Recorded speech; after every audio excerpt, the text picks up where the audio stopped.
Hello everybody, and welcome to our video on section 17A, which is about kinematics. Kinematics is one of the big applications of calculus that we're going to be talking about this year.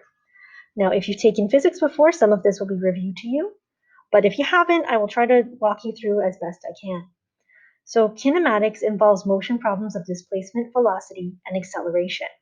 So just quickly, a couple of definitions. Displacement is addressed or is given by the notation s at t, and it represents the displacement of a particle from the origin.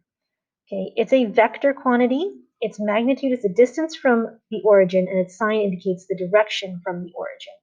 So a vector always has a magnitude and a sign. So it indicates the magnitude indicates how far this particle has gone from the origin, and the sign indicates which direction. If the direction is to the right, we give it a positive value. If the direction is to the left, we give it a negative value. And if it's at the origin, then the value of s at t is 0. Okay, displacement represents how far in total p is from the origin, not necessarily the path that it took to get there. Velocity. We can think about average velocity and instantaneous velocity. So the average velocity of an object moving in a straight line over the time interval t1 to t2 is given by basically calculating the slope. This is like the slope of a secant. Okay, the position at time 2 minus the position at time 1 divided by time 2 minus time 1. But if we care about the velocity at a particular moment in time, the instantaneous velocity, then we're going to do similar to what we did when we found the slope of a tangent. We're going to find the derivative of s at t, which is given by the limit as h approaches 0 of s of t plus h minus s of t all over h.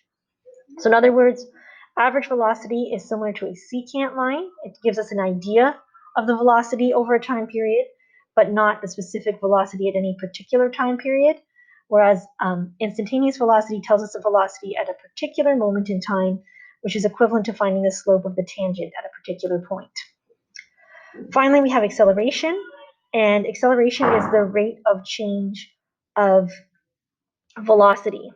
So if we want to know the average acceleration, again, it's like a secant. We take the velocity at time 2 minus the velocity at time 1 all over time 2 minus time 1. But if we want to know the instantaneous acceleration, then we're going to find the derivative of the velocity function, which we can also find using this limit definition. Okay, so we've got three quantities that we care about: position or displacement, velocity, and acceleration. And they're related in the following way. Okay, so this is just a summary. When you see this in your notes, this is the part I would copy down.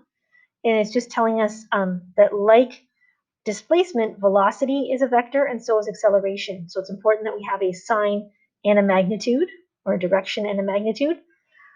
In general, positive displacements and positive velocities indicate that you're moving either up or to the right.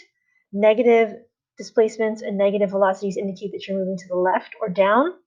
And when there's 0, it indicates that you're either, a velocity of 0 indicates that you are at rest. Okay, or the particle's at rest.